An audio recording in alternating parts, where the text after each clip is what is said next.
திருச்சி மாவட்டம் லால்குடி சட்டமன்ற தொகுதி அதிமுக வேட்பாளர் doctor Lima rose Martin Pullambadi தெற்கு ஒன்றியத்திற்கு உட்பட்ட PK அகரம், நெடுங்கூர், கொள்ளக்குடி, குமுளூர், வந்தலை, ஆரோக்கியபுரம், நெய்க்குளம், ரெட்டிமாங்குடி உள்ளிட்ட பகுதிகளில் தீவிர வாக்கு சேகரிப்பில் ஈடுபட்டார்.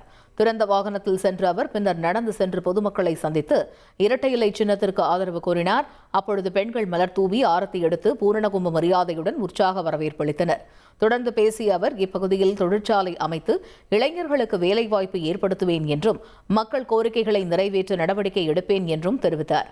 மேலும் அதிக வாக்கு வித்தியாசத்தில் வெற்றி பெற இரட்டை இலை சின்னத்திற்கு வாக்களிக்குமாறு பொதுமக்களிடம் கேட்டுக்கொண்டார். இங்கே மகளிர்கள் பொதுமக்கள் எல்லாருமே நீ வெயில நின்றுட்டு இருக்கிறீங்க, அது ரொம்ப கஷ்டமா இருக்குது. கண்டிப்பாக நீ நிறைய கோரிக்கையெல்லாம் கொடுத்துருக்கிறீங்க, அது எந்த கோரிக்கை என்னன்னு பார்த்துட்டு அண்ணன் எடப்பாடியார் அவர்கள் வாக்குறுதி கொடுத்துருக்குறாங்க. சிஎம்ஆ வந்ததுக்கு அப்புறம் கண்டிப்பாக, முதலமைச்சர் வந்ததுக்கு அப்புறம் கண்டிப்பாக அவங்க செய்வார்கள். இனி செல்லும் இடமெல்லாம் செய்தி. தந்தி டிவியின் வாட்ஸ்அப் சேனலை ஃபாலோ பண்ணினா செல்ல இருக்கும் இடமெல்லாம் செய்தி. இதோ QR கோட் இப்பவே ஸ்கேன் பண்ணுங்க, ஃபாலோ பண்ணுங்க.